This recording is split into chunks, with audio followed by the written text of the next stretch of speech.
हिटोहिटो टाडानो का eaten private high school में आज पहला दिन है। पहले दिन ही उसकी मुलाकात सोको कोमी नाम की एक बहुत ही शांत और खूबसूरत लड़की से होती है। अपने लुक्स और शांत व्यवहार के कारण कोमी अपने आप ही क्लास में सबसे पॉपुलर लड़की बन जाती है, जबकि टाडानो को सभी हेट करने लगते हैं क्योंकि उसे कोमी के सामने की डेस्क जो असाइन हुई थी उसी दिन टाडानो गलती से खुद को कोमी के साथ अकेला पाता है। जब वह उससे बात करने की कोशिश करता है तो कोमी लगभग वहाँ से भागी जाती है। टाडानो को समझ में आ जाता है कि कोमी जरूर सोशल एंजाइटी की शिकार है। अब क्योंकि वो लोगों से बात करने में घबराती थी, इसलिए टाडानो उसे सुझाव देते हुए कहता है कि वो चाहे तो चॉक बोर्ड में लिखकर बातचीत कर सकती है। उसकी बातों को मानते हुए कोमी बोर्ड में कुछ कुछ लिखने लगती है और अपने मन की भावना को बयां करने लगती है, लेकिन तभी एंजाइटी की वजह से वो बोर्ड में लिखे अपने बातों को मिटा देती है और टाडानो के समय को बर्बाद करने के लिए उससे माफी मांगते हुए वहाँ से जाने लगती है। पर तभी टाडानो भी बोर्ड में कोमी के लिए कुछ कुछ लिखने लगता है और यहीं से उनकी बातचीत शुरू होने लगती है। कोमी कहती है कि उसका हमेशा से यह ड्रीम रहा है कि वो 100 दोस्त बनाए। अब क्योंकि टाडानो उसका पहला दोस्त बन गया है तो वह कोमी से वादा करता है कि बाकी के 99 दोस्त खोजने में वो उसकी मदद करेगा। हमें पता चलता है कि इस स्कूल में एडमिशन के लिए पर्सनालिटी इंटरव्यू को आधार बनाया जाता है, जिसका मतलब था कि यह स्कूल अजीबोगरीब और सन की स्टूडेंट से भरा हुआ है। तो जितना टाडानो ने सोचा था उसका काम शायद उससे भी ज्यादा मुश्किल है। बाद में टाडानो कोमी को अपने बचपन की दोस्त नाजिमी ओसुना से मिलवाता है, जिसे कि अपने जेंडर चेंज करने की आदत है। अब क्योंकि नाजिमी ने बचपन में कई सारे स्कूल बदले थे, इसलिए लगभग यहाँ के सभी बच्चे उसके बचपन के ही दोस्त हैं। हालांकि नाजिमी टाडानो को बताती है कि उसने बचपन में ही कोमी से दोस्ती करने की कोशिश की थी, लेकिन वह इसमें इतनी बुरी तरह से असफल हो गई थी कि उसे कई दिनों तक बुखार आ गया था, इसलिए उसके लिए कोमी के आसपास रहना भी काफी मुश्किल है। लेकिन इन सब के बावजूद भी आखिर में वो कोमी के साथ घर तक चलने में सहमत हो ही जाती है। इधर टाडानो उन दोनों का पीछा करने लगता है और देखता है कि उन दोनों को एक दूसरे से बातचीत करने में काफी ज्यादा मुश्किल हो रही थी। तभी वहाँ नाजुमी के पास उसका एक बचपन का दोस्त उससे मिलने आता है और उसे प्रपोज कर बैठता है। इसे देख नाजिमी वापस से लड़का बन जाती है और उसके प्रस्ताव को रिजेक्ट कर देती है। इस पर वो लड़का काफी ज्यादा गुस्सा हो जाता है और नाजिमी पर जबरदस्ती करने लगता है। तभी कोमी उस बदमाश लड़के के पीछे आती है और उसके कंधे में अपना हाथ रखकर उसे फुसफुसाकर कुछ कुछ कहने लगती है। कोमी के घबराए हुए अजीब चेहरे को देख वो लड़का काफी डर जाता है। उसे लगता है कि यह लड़की कोई असैसिन तो नहीं। वो डर के मारे वहाँ से भाग जाता है। इस घटना के बाद से नाजिमी और कोमी आपस में दोस्त बन जाती है और वे तीनों साथ साथ लंच करने लगते हैं। बाकी लड़कों को टाडानो को देख काफी ज्यादा जलन होने लगती है। वो दो खूबसूरत लड़कियों के साथ जो बैठा है। टाडानो नाजिमी को कोमी के 100 दोस्त बनाने के डिजायर को बताता है। इसमें उसकी मदद करने के लिए नाजिमी कोमी को एक बहुत ही मुश्किल ऑर्डर लेकर आने का टास्क देती है। उसने ऐसा इसलिए किया ताकि कोमी दूसरों से बात कर सके और दूसरों के सामने अपनी बात को रख सके। कई प्रयास करने के बावजूद भी कोमी गलत ही ऑर्डर ले आती है और रोने लगती है। आखिर में टाडानो और नाजिमी को माफी मांगते हुए उसे चुप कराना पड़ता है। हालांकि उन्हें कोमी का मुरझाया हुआ चेहरा काफी ज्यादा सुंदर लगता है। क्लास की एक लड़की जिसका नाम हिमिको अगारी है, उसे भी दूसरों के साथ बात करने में काफी ज्यादा कठिनाई होती है, बशर्ते कि तब जब उसे कोई देख रहा हो। और यहाँ कोमी उसे घूरे जा रही थी। वास्तव में नाजिमी ने ही कोमी को अगारी से दोस्त करने की हिदायत दी थी, क्योंकि वे दोनों ही लगभग एक जैसे हैं, बात करने में कमजोर। लेकिन बाद में अगारी कोमी को उसे डराने के लिए थैंक्स करती है, क्योंकि इस डर की वजह से ही वो अपने क्लास के दोस्तों के साथ आसानी से कम्युनिकेट कर पाई। उसके इस एहसान की वजह से उसने भी कोमी के साथ दोस्ती कर ली। कोमी ने अपना एक नया फोन खरीदा है और वो डिसाइड करती है कि वो इसमें अपने सारे दोस्तों का नंबर सेव करेगी। वह किसी तरह नाजिमी का नंबर लेने में तो कामयाब हो जाती है, पर जब वह अगारी का नंबर लेने जाती है तो वह उसके अजीबोगरीब हरकतों को देख इसे ना लेना ही ठीक समझती है। टाडानो का नंबर लेना भी उसके लिए काफी ज्यादा ऑकवर्ड हो जाता है, जब अगारी अचानक से बीच में आकर सारे माहौल को बर्बाद कर देती है। अगले दिन कोमी की इच्छा के विरुद्ध उसे क्लास के प्रेसिडेंट के रूप में चुन लिया जाता है।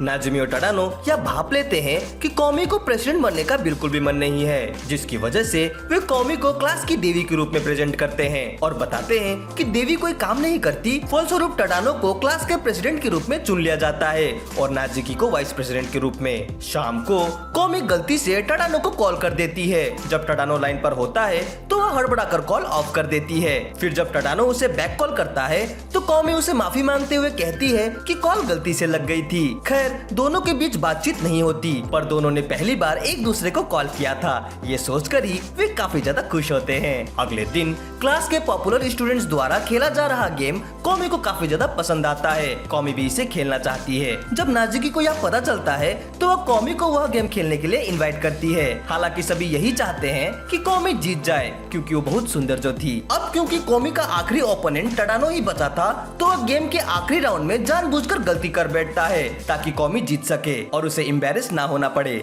हालांकि कॉमी इस बात को भाप लेती है और उसकी मदद करने के लिए वो टडानो को थैंक्स भी करती है। क्लास में माकिरो योडाना एक ऐसी लड़की है जिसे हारना बिल्कुल भी पसंद नहीं। फिजिकल टेस्ट के दौरान वो खुद से ही कॉमी को अपना ओपोनेंट मान लेती है और उसे फिजिकल टेस्ट में हराने का ठान लेती है, लेकिन वह इसमें कॉमी से बुरी तरह से पिछड़ जाती है। चाहे अच्छी आईसाइट हो या ऊंची हाइट, कॉमी हर चीज में उससे बेहतर है। इसे देखते हुए आखिर में योडाना इस निष्कर्ष पर पहुंचती है कि फिजिकल टेस्ट बेकार होते हैं। जहां तक हार जीत की बात है तो उसकी नजर में यह ड्रॉ है। यामी क्लास की एक बहुत ही पॉपुलर लड़की है जो कि बहुत बुरी तरह से कॉमी से दोस्ती करना चाहती है। इसके लिए वो नाजुमी को फोर्स करते हुए कॉमी को उससे मिलाने को कहती है। इधर टडानो की जब आंखें खुलती है तो वो खुद को यामी के कमरे में बंधा हुआ पाता है।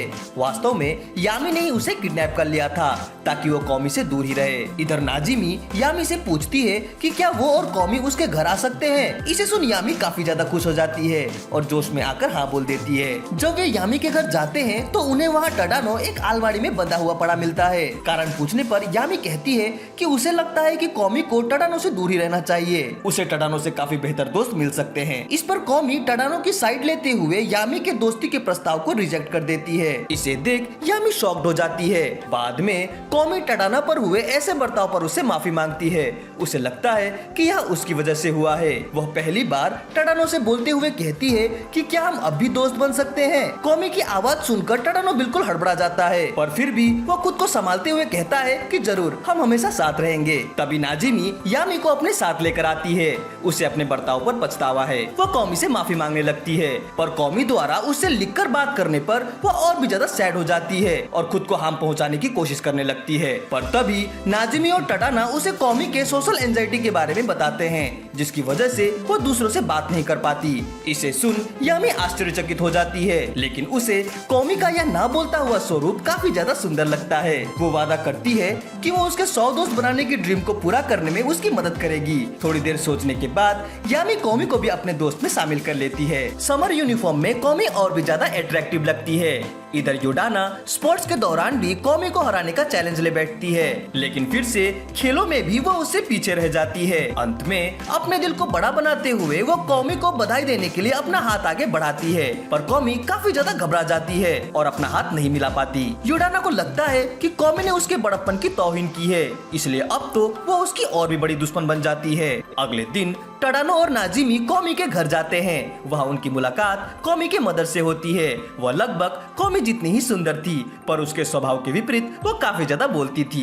जब वे तीनों बात कर रहे होते हैं तो नाजिमी थोड़ी देर के लिए उन दोनों को अकेला छोड़ देती है और चुपके से उन्हें देखने लगती है, लेकिन उनके बीच कुछ न होने की वजह से वो काफी ज्यादा दुखी हो जाती है। नाजिमी को कॉमी की बचपन की तस्वीरें मिलती है, जिसे दिखाते हुए कॉमी काफी ज्यादा शर्माने लगती है। बाद में घर जाकर नाजिमी कॉमी को उनकी आज की खींची गई फोटोज को सेंड करती है, जिसे कॉमी अपने फोटो फ्रेम में सेव कर देती है। कॉमी रोमेन शॉप में जाने का इच्छा जाहिर करती है, जिसके फलस्वरूप अगर उन सभी को रोमेन दारू नाम के एक शॉप पर ले जाती है। उस शॉप के कुछ रूल्स थे, जैसे कि चुपचाप रहना और ध्यान करना। कॉमी उन सारे रूल्स को काफी अच्छी तरह से पालन करती है, जिसे देख बाकी कस्टमर और शॉप ओनर उसकी प्रशंसा करते हैं। ओमोहारू नाका कॉमी के पास आती है। ये भी एक अजीब कैरेक्टर है। वो कॉमी से कहती है कि यह उसका पूर्ण जन्म है।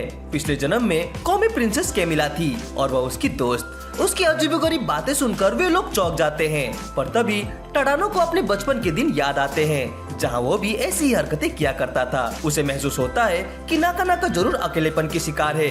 इस पर कौमी नाका नाका के पास जाती है और उसे अपना हाथ बढ़ाते हुए दोस्ती का प्रस्ताव रखती है। इसके बाद से तो वे काफी अच्छे जिम पार्टनर बन जाते हैं। नाजिमी टडानो का अम्ब्रेला ले जाती है और एक नोट छोड़ देती है जिसमें लिखा था कि वो कौमी के साथ अम्ब्रेला शेयर कर ले। घर जाते हुए कौमी नोटिस करती है कि उसको ज्यादा अम्ब्रेला कवर कराने की वजह से टडानो का शोल्डर भीग रहा था। बाद में जब वे एक दुकान पर ओट लेते हैं तब टडानो को पता चलता है कि कौमी ने नाजिमी के नोट को पढ़ लिया था और उसने टडानो का इंतजार किया था ताकि वो उससे अम्ब्रेला शेयर कर सके। अगले दिन कौमी खुद को फनी दिखाने के लिए टडानो को एक जोक लिख कर देती है, पर यह जोक उतना भी ज्यादा फनी नहीं था। वह ह्यूमर और कॉमेडिक टाइमिंग के मामले में बहुत ही बुरी थी। लेकिन बात करें टडानो की तो वो भी इसमें उतना खास अच्छा नहीं था, लेकिन कौमी को उसके जोक बहुत पसंद आते हैं। कौमी ने अपने जीवन में कभी भी कपड़े की शॉपिंग नहीं की थी, इसीलिए उसके सभी दोस्त कपड़े चुनने में उसकी मदद करने लगते हैं। अंत में कौमी उसी ड्रेस को खरीदती है जिसे टडानो ने उसके लिए चुना था। इसके बाद कौमी ब्यूटी सलून में जाती है। सलून की ऑनर कौमी को जानती और समझती है, लेकिन उसकी असिस्टेंट कौमी के साइलेंस को उसका गुस्सा समझने लगती है। उसे लगता है कि शायद कौमी को उसकी सर्विस पसंद नहीं आ रही। वो काफी सैड हो जाती है, लेकिन जब कौमी वहाँ से चली जाती है तब उसे ऑनर से पता चलता है कि कौमी काफी शांत लड़की है। अगले दिन सभी के करीब होने के बावजूद केवल टडानो ही नोटिस कर पाता है कि कौमी ने अपने बाल कटवाए हैं। इससे कौमी काफी ज्यादा खुश हो जाती है। कौमी को रात भर नींद नहीं आती। वह दिन भर अपने किए गए बातचीत की गलतियों को याद करने लगती है, लेकिन जब वह टडानो के बारे में सोचती है तो उसे काफी अच्छा लगने लगता है और इसी तरह वह सो भी जाती है। एग्जाम्स आने को है, लेकिन लगता है कि नाजिमी बिल्कुल भी प्रिपेयर नहीं है। वह सभी से ग्रुप स्टडी की बात करती है, लेकिन बहुत जल्दी ही बोर भी हो जाती है। स्कूल लाइब्रेरी में काफी आवाज करने की वजह से लाइब्रेरियन उसे बाहर निकाल देती है।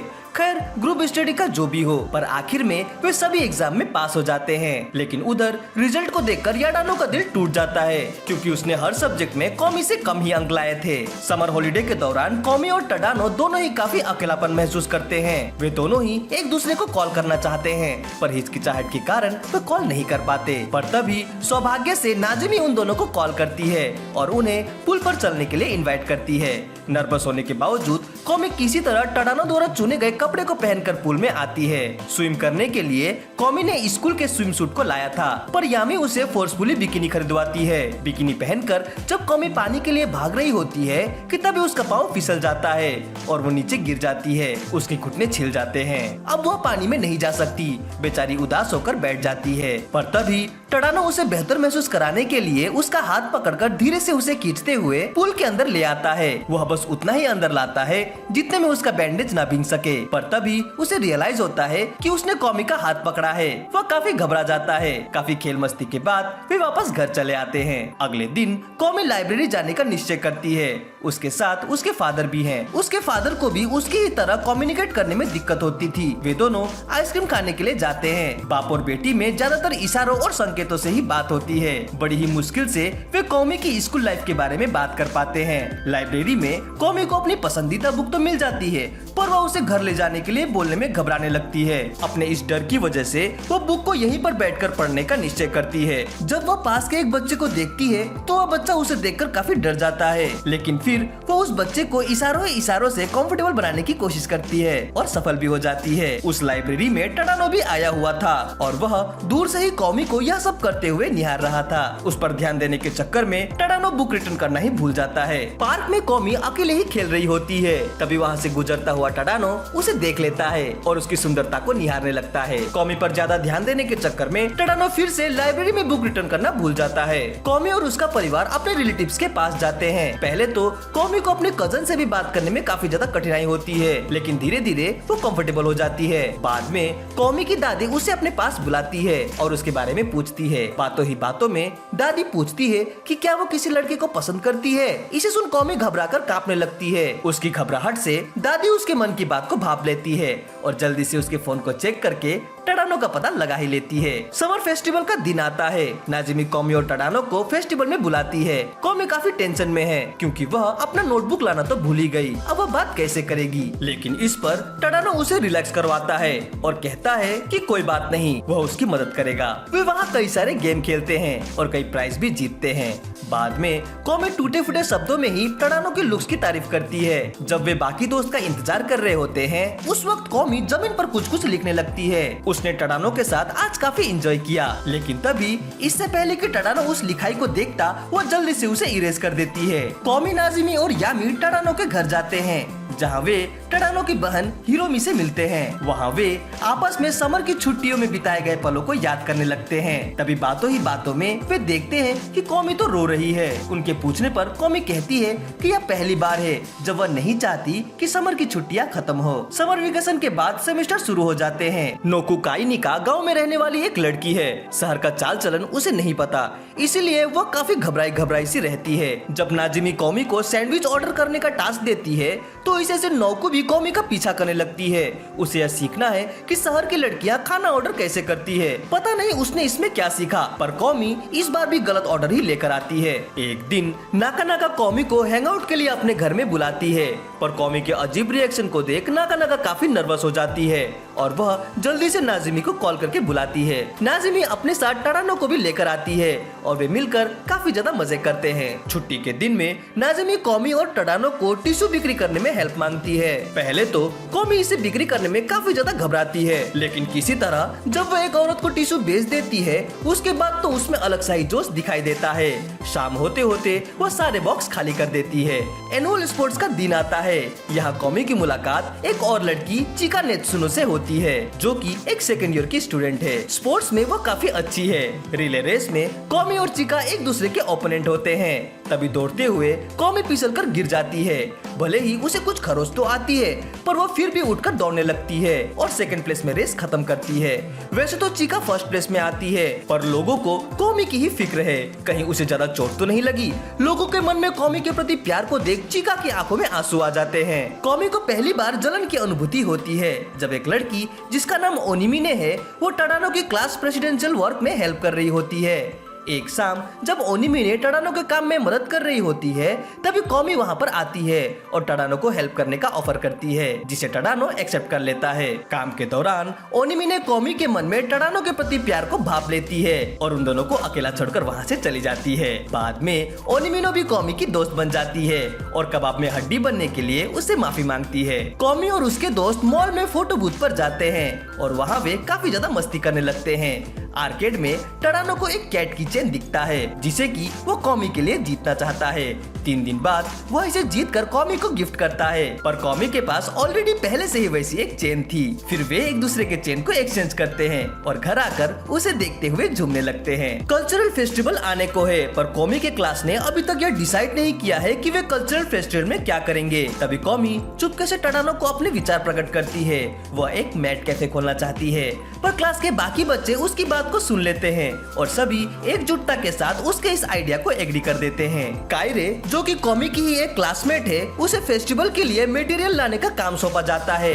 अब जबकि कायरे अकेली है, वह कौमी को भी उसके साथ चलने को पूछती है। कौमी घबरा जाती है, उसे पता नहीं कि वो क्या करे, पर तभी ओनिमिने भी उनके साथ जाने को तैयार हो जाती है और वे तीनों ही शॉपिंग के लिए निकल जाते हैं। शॉपिंग के दौरान कौमी कायरे से कहती है कि मिडिल स्कूल के दिनों में वो खुद को काफी यूजलेस समझती थी। आज जबकि उसने शॉपिंग चलने के लिए उससे पूछा तो उसे यह काफी अच्छा लगा। बाद में कौमी, नाजुमी और टडानो फेस्टिवल के लिए अपने विज्ञापन को डिस्ट्रीब्यूट करने लगते हैं। डरते डरते ही सही, पर कौमी भी इस काम को काफी अच्छी तरह से करती है। लड़कों के हार्डवर्क को देख लड़कियां उनके लिए राइस बॉल लेकर आती है। जब टडानो गलती से वही राइस बॉल चुनता है जो कि कौमी ने बनाई थी तो वह अंदर ही अंदर काफी ज्यादा एक्साइटेड हो जाती है, जिसे ओनिमिने नोटिस कर लेती है। फेस्टिवल के दौरान कौमी, नाजुमी और टडानो मेट के ड्रेस को पहन लेते हैं, पर लड़के टडानो को मेट के ड्रेस में देख बिल्कुल भी खुश नहीं है। बाकी लोग भी टडानो को शक की नजर से देखने लगते हैं। टडानो की बहन तो उसका मजाक बनाते हुए उसकी फोटो खींचकर इसे मम्मी को दिखाने ले जाती है। इन सब की वजह से टडानो काफी निराश हो जाता है, पर तभी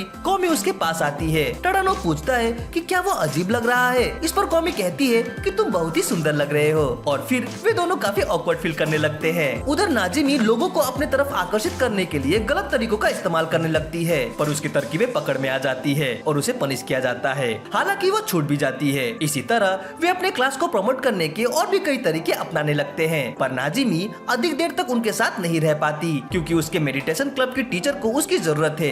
वे उसे उठाकर ले जाते हैं। इसके बाद कॉमी, टडानो और ओनिमी ने बाकी स्टॉल को विजिट करने के लिए निकल पड़ते हैं और आखिर में स्कूल बैंड के परफॉर्मेंस के साथ आज का यह फेस्टिवल यहीं पर समाप्त हो जाता है। आखिर में रिजल्ट का अनाउंसमेंट होता है। कॉमी की क्लास फेस्टिवल की विनर हो जाती है, पर क्योंकि नाजिमी ने इलीगल तरीकों का इस्तेमाल किया था इसलिए उन्हें डिस्क्वालीफाई कर दिया जाता है। कॉमी चाहती है कि टडानो उसके साथ डांस करे, इसलिए वह डरते हुए टडानो को अपना हाथ बढ़ाती है। फिर जब वे डांस कर ही रहे होते हैं तभी नाजिमी भी उन्हें ज्वाइन कर लेती है और सारा मजा किरकिरा कर देती है। फेस्टिवल के बाद कॉमी और उसके क्लास के सारे दोस्त कैरियोके बार में जाते हैं, जहाँ कॉमी के सिंगिंग की सभी काफी प्रशंसा करने लगते हैं। हालांकि वह काफी डरते डरते गाना गा रही थी। फिर जब टडानो की बारी आती है तो सभी उसके सिंगिंग को इग्नोर करने लगते हैं, कॉमी को छोड़कर, जो कि अकेले ही उसे चीयर कर रही होती है। रात को कॉमी अपनी डायरी में अपने बीते हुए सुहावने पलों को लिखते हुए अपने दोस्तों को याद करती है और यहीं पर यह एनीमे समाप्त हो जाता है। उम्मीद करता हूँ कि आपको मेरा यह एक्सप्लेनेशन अच्छा लगा। अगर अच्छा लगा हो तो इसे लाइक और कमेंट जरूर करें। हमसे जुड़ने के लिए चैनल को सब्सक्राइब करें। तो मिलते हैं अपने अगली वीडियो में। Sign out.